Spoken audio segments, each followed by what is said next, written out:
วัสดีค่ะมาจากเรื่อง เดินวันนี้เงินงานความรักไม่รู้เลยว่าไม่พร้อมกันไม่สามัคคี1 2 3เดินวันนี้เงินงานความรัก เย้ พร้อมแล้วพร้อมเพียงแล้ว อ่ะแต่ละคนรับบทเป็นอะไรคาแรคเตอร์เป็นยังไง ก็อุ้มรับบทเป็นเฟืองค่ะ เฟืองเนี่ยจะเป็นคนที่เป็นเด็กจบใหม่นะแล้วก็มีแพชชั่นแรงกล้าในการที่แบบอยากจะเป็นกราฟิกดีไซเนอร์อยากจะดีไซน์คาแรคเตอร์ตัวละครออกมา เพื่อแบบว่าเป็นทำให้ตัวละครมันทำเงินให้เรา ครับ ซีนค่ะรับบทเป็นโบนัสค่ะก็จะเป็นคนที่มีความฝันแล้วก็ไม่อยากจะทำงานในแบบที่ตัวเองเรียนมา ไม่อยากเติมเต็มความฝันของพ่อแม่จะขอเลือกที่จะออกเดินทางตามความฝันของตัวเอง ซึ่งก็คือการเปิดร้านเบเกอรี่ค่ะ พริมค่ะพริมรับบทเป็นฟรังนะคะก็ในเรื่องจะรับบทเป็นอินฟลูเอนเซอร์สาวค่ะ ก็จะเหมือนเป็นเด็กที่จริงๆไม่รู้ว่าตัวเองต้องการจะทำอะไรกันแน่หรือว่าอยากจะโตไปทำงานอะไรก็แล้วอยู่ดีเขาก็เกิดดังขึ้นมาเขาก็เลยใช้ลู่ทางนี้ต่อยอดโดยการไปเป็นอินฟูเลยค่ะของผมนะครับปีเตอร์แพนนะครับรับบทเป็นปอนนะครับผมปอนเนี่ยก็เรียกว่าเป็นหัวโจกของแก๊งแล้วกันเป็นคนที่ค่อนข้าง extrovert นะครับแล้วก็เป็นที่พึ่งโดยเฉพาะในด้านทุนในแต่ละครั้งเนี่ยเวลาเพื่อนๆต้องการทำอะไรเรา สายเปย์ สายเปย์หรือว่าไปทาน ปอน ข้าว ปอน อะไรอย่างเงี้ยด้วยความที่บ้านเราค่อนข้างจะเรียกได้ว่ามีฐานะนิดนึงอะไรอย่างเงี้ย นิสัยรวย นิสัยรวยแต่ว่าไม่รู้ว่าบ้านรวยจริงหรือเปล่าก็เดี๋ยวต้องลองดูเพราะว่าจากที่ได้เห็น EP 3เนี่ยที่ธุรกิจที่บ้านล้มละลายแล้วตอนแรกเราตั้งใจว่าจะต่อสานธุรกิจที่บ้านนะครับแต่ตอนนี้พอเป็นอย่างเงี้ยเราทำยังไงล่ะเราก็เลยปอนมีสกิลหนึ่งก็คือเขาเทรดหุ้นมาตั้งแต่สมัยมัธยมตอนนี้เขาก็เลยต้องการที่จะเดินทางในทางนี้เป็นอีกทางหนึ่งที่เขาสามารถแบบพึ่งตัวเองได้แล้วก็สามารถหาเงินได้ แต่ว่าต้องดูในอนาคตครับว่าเดี๋ยวต่อไปการเดินทางของเขาเนี่ยจะเป็นยังไงใช่ นะครับดูบ้านรวยไปแล้วดูบ้านนี้บ้างนะครับ พอมีพอกินครับก็หยวนครับเซนโซพงศ์นะครับรับบทเป็นหยวนนะครับหยวนเองก็เป็นเพื่อนที่อยากจะซัพพอร์ตเพื่อนทุกคนครับเป็นเพื่อนที่คอยแบบว่าคอยเป็นกาวใจให้กับเพื่อนๆเชื่อมต่อเพื่อนทุกคนให้แบบกลุ่มไม่แตกนะครับผมแต่ก็มีความฝันว่าอยากเป็นดีไซเนอร์หนุ่มครับอยากมีแบรนด์เสื้อผ้าเป็นของตัวเอง แล้วก็พยายามตามหาความฝันเนี่ยนะครับเหมือนกับเพื่อนๆที่ก็พยายามค้นหาว่าฉันจะทำยังไงฉันมีแบรนด์เสื้อผ้าเป็นของตัวเองรวมถึงในขณะเดียวกันก็แอบเป็นเฟรนด์โซนนะครับแอบชอบเขาแต่เขาไม่รู้อะไรเงี้ยครับแอบชอบแบบเนียนๆนะครับคอยซัพพอร์ตตลอดแหละเธออยากให้เป็นอะไรเป็นได้หมดแต่อยากเป็นคนของใจเธอไม่รู้จะเป็นได้ไหมนะฮะ อาจจะยังอาจจะยัง เรื่องมันเกี่ยวกับอะไร ครับ ก็เป็นจริงๆมันเป็นแนว coming of age เป็นแก๊งเพื่อนเด็กจบใหม่ที่เขาจะต้องอยู่ในรั้วมหาลัยแล้วจบมาเผชิญโลกแห่งความเป็นจริง แล้วก็จะมานี่แหละค่ะเหมือนชื่อเรื่องเลยคือมีทั้งเรื่องเงินงานแล้วก็ความรักที่เป็น3เรื่องหลักในการแบบเข้าสู่การเป็นผู้ใหญ่เต็มตัว ครับ ต้องมาดูว่าแต่ละคนให้ความสำคัญกับอะไร มากกว่ากันแล้วซึ่งมันจะมีผลมากๆต่อการดำเนินชีวิต ซึ่งเรื่องเนี้ยมันจะค่อนข้างจะแบบ relate กับชีวิตของหลายๆคนได้ค่ะ ครับ โดยเฉพาะแบบพวกเฟิร์สจ็อบเปอร์ใช่ปะ ใช่ ใช่คือแบบถ้าเป็น first jobber ก็จะรู้สึกแบบเฮ้ยช่วงเวลาเดียวกันเลยอินเลย หรือว่าคนที่โตแล้วผ่านช่วงวัยนี้ไปแล้วมองย้อนกลับมาอาจจะรู้สึกเฮ้ยเหมือนเราในวันนั้นเลย ใช่ อะไรอย่าง ไม่ เงี้ย เป็นทุกวัยครับรวมถึงวัยของคนที่ ได้ทุกวัย อยากจะทำสตาร์ทอัพเริ่มต้นอยากมีธุรกิจของตัวเองอยากทำตามความฝันเนี่ย ครับ ก็จะอยู่ในเรื่องราวตรงนี้ด้ว ใช่ ย หรือว่า ครับ น้องๆเงี้ยเด็กๆผมว่าเขาดูผมว่านอกจากความสนุกสนานเขาก็น่าจะได้เรียนรู้อะไรไปบ้าง ใช่ ผ่านตัว ครั ละ บ ครพวกเราเนี่ยแหละครับใช่ ปลุกไฟครับปลุกไฟสตาร์ทอัพของแต่ละคนครับ แต่คนมันท้าทายไงกับบทที่เราได้รับเพราะมันดูค่อนข้างที่จะเหมือนในชีวิตคนทั่วไปเลย ทุกตัวนี่เดือดหมดทุกคนฮะ ครับ มีเขาเรียกว่ามีเรื่องราวของตัวเองเลยอะ ใช่อย่างปอนเป็นไงของปอน ของปอนยังไม่อยากสปอยเยอะเลยฮะ แต่ ที่ผ่านมาเนี่ย เรื่องคาแรคเตอร์อะไร ใช่ในด้านของตัวละครก่อนละกันสกิลหนึ่งที่ผมต้องไปเรียนรู้เพิ่มเติมก็เป็นเรื่องของการไปเรียนรู้เรื่องหุ้นเนาะซึ่งเซนเองเนี่ยก็เป็นคนที่แนะนำผมเป็นห ครับ นึ่งในครูผมเหมือนกัน อืม แต่ว่าเขาจะแนะนำในทางที่ผิดใช่ไหม สอนให้ผิดครับ สอนให้ มันอ ผิด ยู่ในนี้เรื่องจริงหรือในละคร ในละครครับ ในเบื้องหลัง เอาไปถือว่าเบื้องหลังครับคือเบื้องหลังคือมีการคุยกับผู้กำกับกับผู้จัดครับว่าตัวละครเขาว่าต้องเข้าใจในเรื่องของหุ้น แต่ต้องเข้าใจไปในทางที่ผิด ฉะนั้นเวลาบอกกันอะไรอย่างเงี้ยเขาก็มาถามผมว่าในทางของหุ้นเพราะผมจบทางเศรษฐศาสตร์มา อ๋อ ว่าในทางของหุ้นเองอ่ะเขาคิดอย่างนี้ได้ไหมก็บอกว่าคิดอย่างนี้ได้แต่ต้องคิดให้ผิดเพราะตัวละครเขาต้องคิดให้ผิดอะไรอย่างเงี้ยครับแต่ก็พยายามบอกเขาว่าอันเนี้ยอยู่แค่ในละครนะ ชีวิตจริงอย่าเอาไปใช้นะมันผิดนะ มันไม่ดีนะ เป็น อะไรอ คื ย่าง อ เงี้ย มีก่อนถ่าย ใช่ประมาณนั้นครับ ใช่เราก็ศึกษากันเองครับ แล้วก็ ถึงไหนแล้ว ลืมเลย ความยาก อ๋อ ความยากแล้วก็ความยากนอกจากสกิลของเรื่องหุ้นแล้วเนี่ยผมก็ต้องเป็นสกิลความดรามาติกของตัวละครที่มันมีความเป็นคนมากๆ แล้วผมก็เชื่อว่าคนสามารถ relate ได้เมื่อดูตัวละครปอนแล้ว คือทุกตัวละครเนี่ยมันดำเนินการโดยดำเนินชีวิตโดย choice ที่เขามีในประจำวันของเขาหรือว่าที่เขามีอยู่ตรงหน้าครับซึ่งหลังจากเนี้ยที่ผ่านมาคนอาจจะเห็นปอนว่าเป็นเฮฮาเป็นหัวโจกของแก๊งแต่หลังจากเนี้ยเขาจะมีความดราม่ามากขึ้น เรียกได้ว่าน้ำตาตกในกันเลยทีเดียวเดี๋ยวต้องลองดูว่าไปถึงขั้นไหนก็ฝากเป็นกำลังใจล่วงหน้าด้วยแล้วกันนะครับสำหรับตัวละครปอน ไปไหนคุณหนูตกสวรรค์อย่างเงี้ย แต่เขาสู้ครับ ก็คือรวยอยู่2 EP ครับ 3ก็คือ ไม่อยู่แล้วไปแล้วอะไรอ่ะ ทุกชีวิตเลยเหรอ ไม่เขาอาจจะรวยอีกก็ได้อยากให้คนติดตามกันในแต่ละ EP ที่จะเกิด ใช่ ขึ้น คือ สนุกมากตัวนี้ ถึงแม้ว่าเราจะแบบเจออุปสรรคอะไรทุกตัวละครมีอุปสรรคหมดครับแต่ว่าเราจะผ่านมาไงเดี๋ยวต้องลองดู ครับ คือโดยส่วนตัวซิรู้สึกว่าในความยากของการเล่นเรื่องเนี้ยคืออ ม ทุกตัวละครเป็นคนจริง ๆ มากๆ เพราะฉะนั้นเราทุกคนไม่สามารถเฟกได้อะ ครับ มันต้องรู้สึกจริง ๆ รักกันจริง ๆ เป็นเพื่อนสนิทกันจริง ๆ อะไรอย่างเงี้ยค่ะ อันนั้นคือความยากที่เราต้องเวิร์กกับความสัมพันธ์ ครับ การเอาตัวละครเข้ามาอยู่ในตัวเราแล้วเป็นเขาให้ได้แบบเรียลที่สุดอะไรอย่างเงี้ ใช่ ยค่ะ ครับ ใช่ เพราะจริงตัวละครของเราคือมันเริ่มต้นจากที่บอกครับว่าอนุบาลเลยนะครับเป็นเพื่อนอนุบาลมาสู่เพื่อนมัธยมเองจนเราเรียนมหาลัยจบกันมาแล้วก็ยังเป็นกลุ่มเพื่อนอยู่ฉะนั้นความสัมพันธ์มันจะเหนียวแน่นมากมันไม่ใช่แค่แบบว่าเพื่อนที่รู้จักกันมาแล้วผ่านไปแต่มันเพื่อนที่มองตากันก็เข้าใจกันว่าคุณต้องการอะไร ใช่ อะไรเงี้ยมันเป็นความสัมพันธ์ที่มันดำเนินกันมาแบบพอสมควรอะไรเงี้ยแล้วมันสนุกตรงนี้แหละครับเพราะว่ามันรักกันขนาดเนี้ยแล้วเขาจะตีกันยังไงใช่ไหมครับ ก็คือบอกไปเลยว่าจะตีกัน รักกันดีตีกันตาย นะฮะ เลยเหรอ ไม่ทีเซอร์มาขนาดนี้แล้วว่าเรามีโอกาสที่จะทะเลาะกัน ซึ่งอยากให้คนลุ้นว่าคือเพื่อนกันนะครับทุกสังคมมันจะมีทั้งทะเลาะกันและรักกัน ซึ่งแน่นอนครับเรามีทั้งทะเลาะกันและรักกันแต่อยากให้คนดูเรื่องราวจริงๆว่ากว่าเขาจะแบบว่ารักกันมาขนาดเนี้ยถ้าเขาจะแบบห่างกันไปมันเป็นยังไง แล้วมันจะกลับมาเป็นเพื่อนกันได้ใหม่อันเนี้ยเป็นสิ่งที่ผมอยากให้ทุกคนดูถึงความสัมพันธ์ของพวกเรามากๆใช่ครับรวมถึงบอกว่าแต่ละตัวละครเนี่ยเขาจะมีเรื่องราวอย่างเนี่ยตัวของพี่ซีนเองใช่ไหมต้องไปเวิร์กช็อปอะไรนะครับ ของซินก็จะเป็นเกี่ยวกับการทำขนมทำเบเกอรี่อะไรอย่างเงี้ยค่ะเพราะว่าเราต้องเชี่ยวชาญในด้านการทำมากๆอะไรอย่างเงี้ยค่ะเหมือนแต่ละคนก็จะมีความชอบเป็นของตัวเองก็ต้องไปศึกษาในสิ่งนั้น เพื่อให้เราเป็นตัวละครได้อย่างแบบสมจริงที่สุดอะไรอย่างเงี้ยค่ะ พี่อุ้มเองก็แบบเหมือนเอาความรู้ที่เรียนมาจริงๆมา ใช่ ออกแบบ ใช่ คาแรคเตอร์ตัวละครด้วยใช่ไหม ใช่เพราะว่าเฟืองจบกราฟิกดีไซน์มาเหมือนกันอุ้มเรียนวิชวลอาร์ตมันก็เลยทำให้เหมือนเราแบบรีเลทกับตัวละครนี้มาก แล้วก็เหมือนได้เอาความรู้ตอนมหาลัยได้มาใช้สักทีจบมาไม่เคยได้ใช้เลยได้มาใช้ที่เรื่องนี้เป็นที่แรกค่ะ นี่พี่พิมพ์ไม่ต้องทำกันบ้านมากนะพี่พิมพ์ เล่นเป็นตัวเองบอกเขาไป อินฟูสาว คือบอกว่าเขาทำงานง่ายสุดเหรอ อะไรนะ ไม่ใช่เหรอ ไม่ใช่แต่ว่ามันก็แตกต่างกับความเป็นนักแสดงไง ใช่ใช่ใช่ ใช่ไหม เหมือน โดนผมถ่ายรูปไปหลายช็อตอยู่ อ่า ครับ ก็ดีต่อเลยครับขอโทษ ครับผม ขอโทษ ความ ที ยากของพิมน่าจะเป็นการย้อนวัยกลับไปเล่น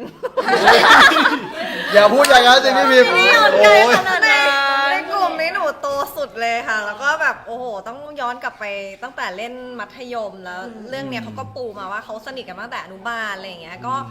ก็ต้องไปย้อนความรู้สึกตอนนั้นว่าจบใหม่เป็นยังไง การเจอความฝันครั้งแรกเป็นยังไง แล้วการได้ลองทำอะไรครั้งแรกเนี่ยเราตื่นเต้นขนาดไหนอะไรอย่างเงี้ยค่ะ แต่ว่าเก๋เนาะตัวละครเป็นชื่อสกุลเงินอยู่หมดแล้ว ใช่ครับเราเป็น ใช่ ซีเมนหมดเลยครับใช่ครับ กิมมิค ครับผมส่วนของผมเองตัวหยวนเองคือสิ่งที่มันยาก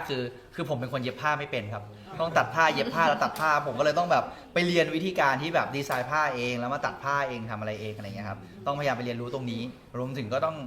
ด้วยความว่าตัวละครมันเอ็กโทรเวิร์ดมากๆครับก็ต้องเพิ่ม energy ของตัวเองเพื่อ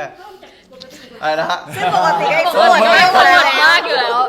อย่าว่าไปเราเป็นหนุ่มอินโทรเวิร์ดนะ ไม่ลดเลยเหรอเซน อะไรนะฮะ เพิ่มหรือลดลง ไม่มันจะมีความเพิ่มตรงที่แบบว่ามันต้องบิวเพื่อนเวลาเพื่อนเศร้าอะผมก็จะต้องแบบเหมือนคอยแบบช้อนเพื่อนทุกคนอะไรอย่างเงี้ยอย่างถ้าคนดู EP 1 2 3 มาถึงแม้ว่าเราอกหักอยู่นะ เราเศร้าอยู่นะ แต่ว่าเฟืองอ่ะเขาอกหักอยู่เหมือนกันอ่ะ เราก็ต้องอบกอดเพื่อนก่อนพาเพื่อนพุชขึ้นมาก่อนแล้วเราค่อยเสียใจอะไรอย่างเงี้ยครับมันตรงนี้แหละที่คาแรคเตอร์มันต้องคอยจัดการในการดูแลเพื่อนๆทุกคนประมาณนั้นครับ แล้วจากไอเล่นเป็น ไอรับบทเป็นเซนค่ะ ครับ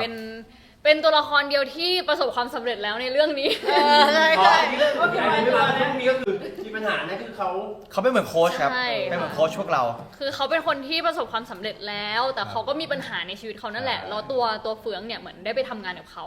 เราก็เลยได้คำแบบแนะนำจากเขาได้รู้ว่าเขาเป็นคนเก่งมากๆคนหนึ่งเนี่ยแล้วเขาก็เลยเฟืองก็เลยดึงเขาเข้ามาในวงโคจรของเพื่อน ครับ ๆให้มาพบกับปัญหาที่มากกว่าเดิม อ้าว แต่ชีวิตเขาดีๆอยู่แล้ว ใช่ ไม่คือจริงๆเราต้องบอกว่าเซนอ่ะเป็นตัวแทนของคนที่ประสบความสำเร็จนะ อ่า แต่ไม่ค่อยมีคนอยู่ข้าง ใช่ ๆทำไมมันอ้างวางจังเลยเนี่ยแหละ เออ สีสันคือพวกเรา ใช่ พวกเราจะเข้าไปเติมเต็มให้เองค่ะ ใช่ครับ อย่าง เฮ้ย อย่าง5 คนที่ถามว่าอยากเป็นใคร เออ ถ้าได้เลือกคาแรคเตอร์อยากเป็นใคร ใน ในหกคนเนี่ย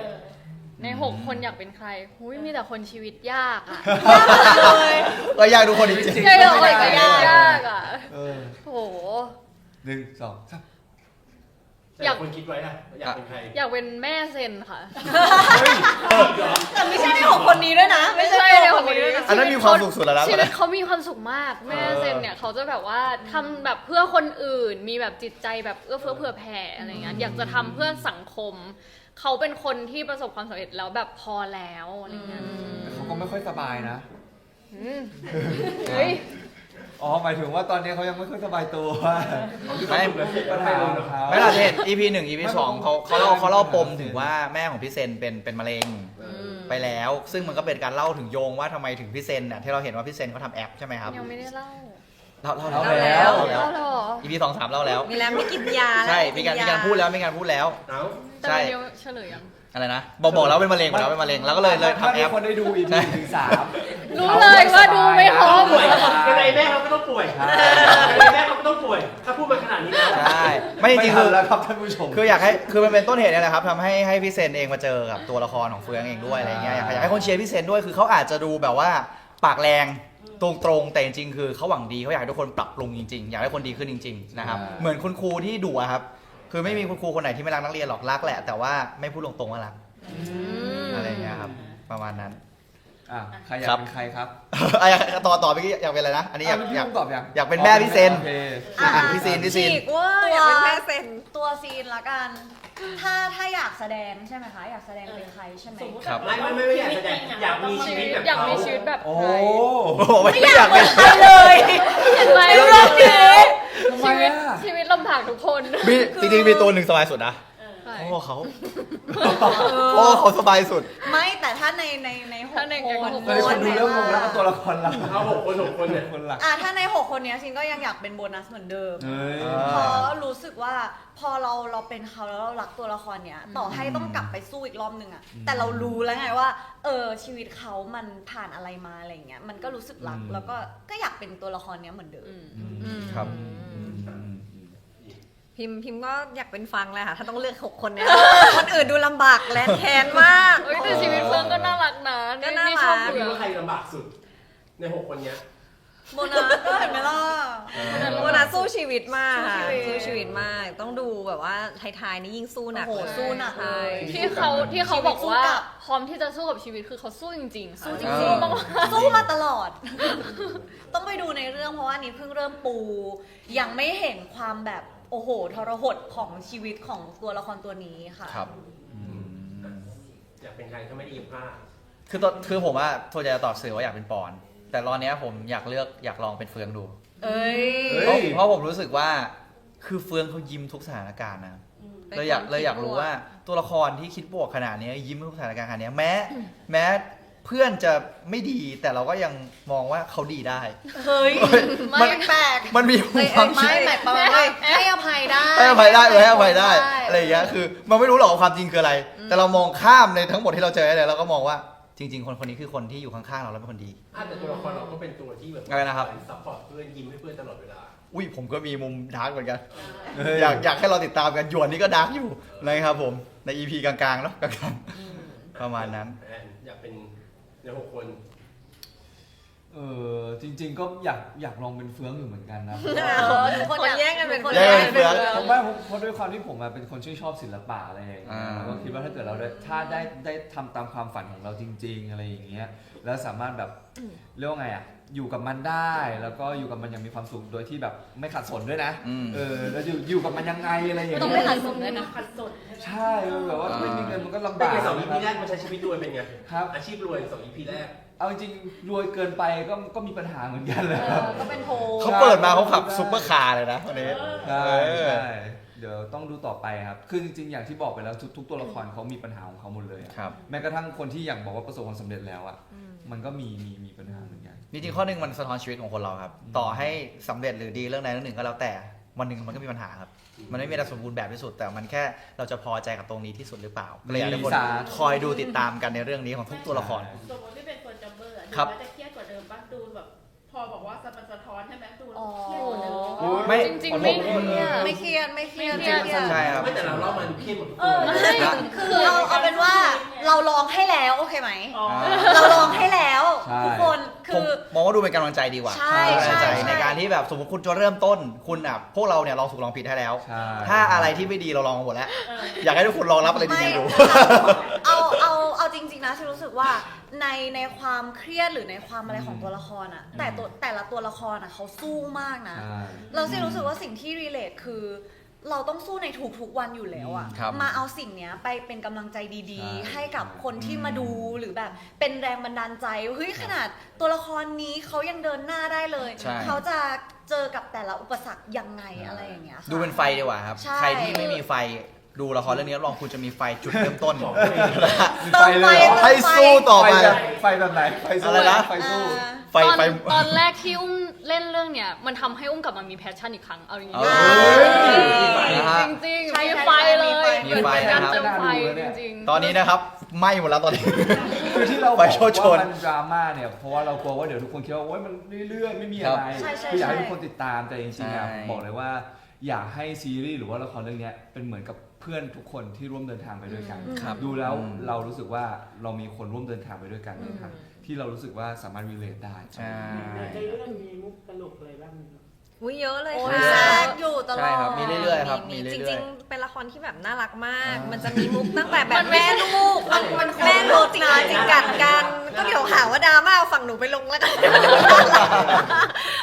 ก็แบบมันจะมีหยอกล้อระหว่างแม่ลูกอย่างแม่พระเอกอะไรอย่างเงี้ยเขาก็มีโมเมนต์ของเขาอะไรเงี้ย ใช่ หรือบ้านครอบครัวของเฟืองเองอ่ะพ่อ ครับ แม่เขาก็รักแบบว่ารักลูกมากอะไรอย่างเงี้ย เป็น แบบ ครอบ น่า ครัว รั ที่แบ ก บให้ความรัก ใช่ สมบูรณ์เป็นครอบครัวน่ารักค่ะ จริงๆมูดโทนของเรื่องอ่ะมันไม่ใช่ละครดราม่า ใช่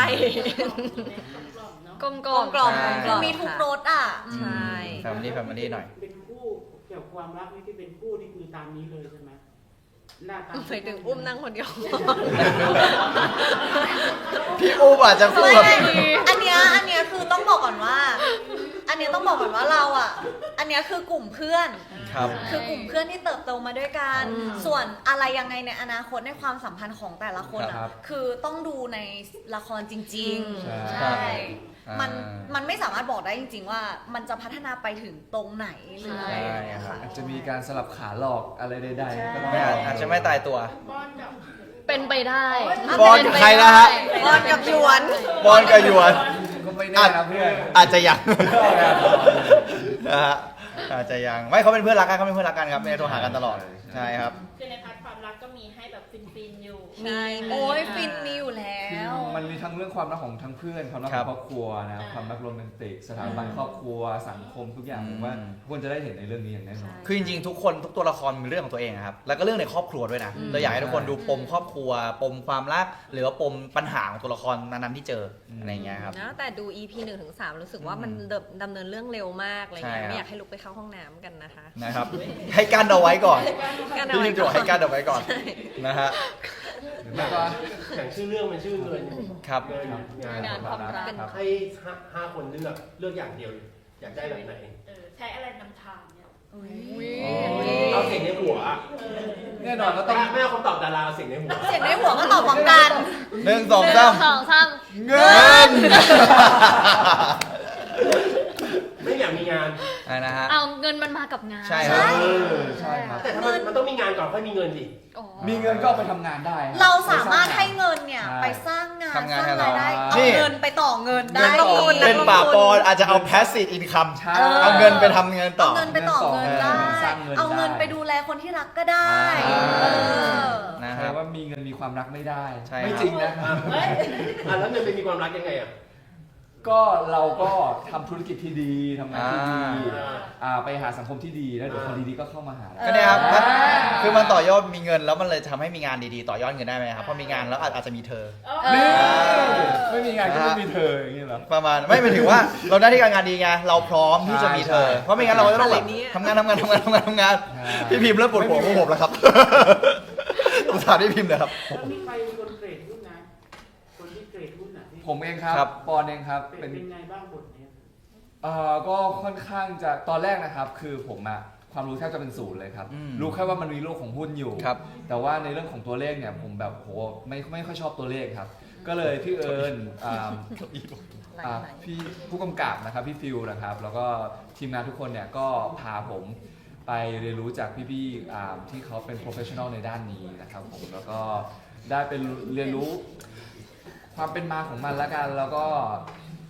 แล้วก็เรื่องราวโดยสังเขปการเป็นการเทรดหุ้นรวมไปถึงสิ่งที่มันแบบว่าไม่ถูกต้องด้วยที่เซนได้แนะนำมาอะไรอย่างเงี้ยครับจริง ๆ มันโลกหุ้นมันค่อนข้างเยอะครับมันไม่ใช่มีแค่เรื่องมันมีค่าเงินก็มีเนาะมันเป็นหุ้นมีหลายอย่างมากเลยครับ ใช่ครับคือจริงๆการเทรดมันมีหลายประเภทครับ ใช่ มันแบบ ต่อช่วยหน่อย มันมีสกุลเงินต่างๆหรือว่ามันมีแบบทรัพย์ต่างๆนะครับที่เอามาเทรดได้ โดย มี เฉพาะ กองทุนต่าง ใช่ ๆ แต่ซึ่งในตัวละครเนี่ยคืออยากให้ดูที่พูดไปแล้วว่าในเรื่องของข้อผิดพลาดเนาะก็อยากให้ดูทั้งข้อที่ถูกและผิดและข้อผิดพลาดอะไรที่ดีเอาไปทำตามได้ครับแต่อะไรที่ไม่ดีอย่าทำตามนะครับ แล้ว มันอาจจะไม่ดีได้นะครับซึ่งตอนนี้เก้าอี้ผมร่วงอีกแล้ว สุดท้ายที่ถามว่ายากไหมคือผมว่ามันเหมือนหลายๆอาชีพครับเราต้องศึกษาให้ดีก่อน แล้วเมื่อถ้าเราเข้าใจมันแล้วจริงๆอ่ะผม ใช่ครั ว่า บ มันไม่เกินความสามารถอยู่แล้ว ต้องพูดอย่างนี้ครับการลงทุนมีความเสี่ยงนะครับ ครับ ใครที่สนใจตรงนี้อยากให้ศึกษาดีๆก่อน ใช่ เพื่อจะลงทุน ซึ่งปัจจุบันเนี้ยมันมีพวกแอปที่แบบว่าลองลงทุนดูก่อนได้ ที่ไม่ใช่ ใช่ แอปที่แบบใช้เงินสกุลจริงอะครับ ครับ ลองอะไรพวกนี้ก่อนครับแล้วคุณมั่นใจแล้วค่อยไปลงดีกว่าผมแนะนำอย่างนั้น หรือแม้กระทั่งลงทุน อัน กั นี้ บ เหมือนตอนเป็นแบบ ว่า สอนเทรดหุ้นอะ ไม่เอาแค่ถามว่า เหมือน ยาก สอนเทรดหุ้น จบแล้วไปต่อ ตอนนี้มีแอคเคาท์กันหรือยังคะ ไม่มีสมัครก็เพื่อนหนูได้ สามารถเทรดกับปาปอได้เลยครับ หาลูกขายให้ แย่ละ เอาลูกไก่ให้ปะปอน บทอยู่ นะครับ สุดท้ายแล้วถ้าคนดูละครเรื่องนี้อยากให้เอาตัวอย่างของแต่ละตัวอยากนำเสนอยังไงคาแรคเตอร์ของแต่ละคนว่า ถ้าดูเฟืองแล้วอยากให้เอาเรื่องนี้ไปใช้หรือว่าดูแล้วได้แรงบันดาลใจยังไง ก็สำหรับถ้าท่านได้ดูเฟืองอ่ะได้ดูเงินงานความรักอ่ะจริง ๆ มันมีหลายๆแง่ของตัวละครที่เราเอาไปปรับใช้ในชีวิตได้ ถ้าเป็นเฟืองอ่ะตอนที่อุ้มเล่นอุ้มอยากมีเพื่อนแบบเขาเรารู้สึกว่ามันเป็นเขาเป็นอินสปายให้เราแบบเป็นเรื่องดีๆในชีวิตของทุกๆคนในวันนั้นอะไรเงี้ยเรารู้สึกว่าสิ่งนี้มันน่ารักมากแล้วมันทำให้อุ้มรักเขามากๆ ส่วนของซีนตัวละครโบนัสก็คือ เราจะได้เห็นคนที่มีความฝันมากๆ แล้วอยากเดินตามความฝันโดยที่เราพร้อมที่จะทำแบบ100%อ่ะคนที่มีแพชชั่นมากๆ คนที่มีไฟมากๆอะไรอย่างเงี้ยค่ะเขาจุดไฟในตัวซีนเหมือนกันนะว่าแบบพ่อแม่อยากให้รับราชการแต่เราเลือกแล้วว่าเราจะทำตามความฝันแล้วเราจะทำให้ได้ทำให้เห็นได้จริง ๆอะไรอย่างเงี้ยค่ะความมุ่งมั่นตรงเนี้ยทุกคนสามารถมาดูเขาได้เลย ครับสำหรับผมนะครับปอนผมว่าเป็นตัวแทนสำหรับเป็น entrepreneur นะคนที่อยากมี financial freedom คนที่อยากพึ่งพาตัวเองตั้งแต่เล็กๆนะครับก็อยากให้ทุกคนเนี่ยเดินทางไปพร้อมกับปอนด้วยกัน แล้วก็เชื่อว่าทุกคนเนี่ยจะได้เรียนรู้จากตัวละครปอนอย่างแน่นอน แล้วก็เป็นอีกตัวละครหนึ่งที่สู้ชีวิตนะครับแล้วก็ฝากสู้ไปพร้อมกับปอนด้วยละกันครับสนุกแน่นอนครับผม อันนี้โบรกเกอร์ไหนนะอ๋อไม่ใช่ ตบด้วยดับเบิลก่อนนะครับ จะรวยไปด้วยกัน นะครับขออนุญาตสมัครเป็นเมมเบอร์ ได้เลยครับหลังใหม่ ส่วนพิมพ์ก็น่าจะเป็นตัวแทนของ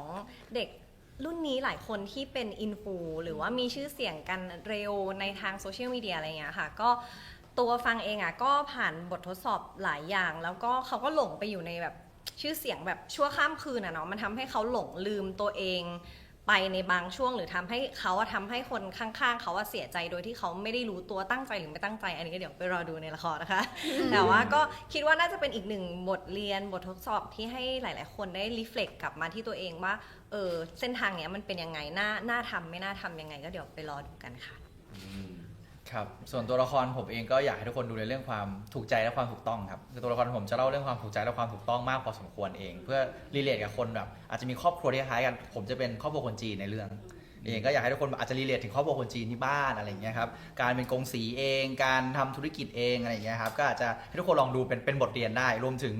ในความแบบซัพพอร์ตเพื่อนจริงๆข้อหนึ่งคือผมก็คล้ายๆกับพี่อุ้มว่า ถ้ามีเพื่อนคนหนึ่งก็อยากมีตัวหยวนเนี่ยครับเป็นเพื่อนเพราะผมรู้สึกว่าเขาเป็นคนซัพพอร์ตเพื่อนที่ดีมากเป็นคนหนึ่งที่รักเพื่อนที่ดีมาก จนบางทีเขาลืมรักตัวเองเกินไปอะไรเงี้ยครับก็อยากฝากทุกคนติดตามตัวละครตัวนี้แล้วฝากลุ้นด้วยว่าวันใดเขาจะรักตัวเองได้สักที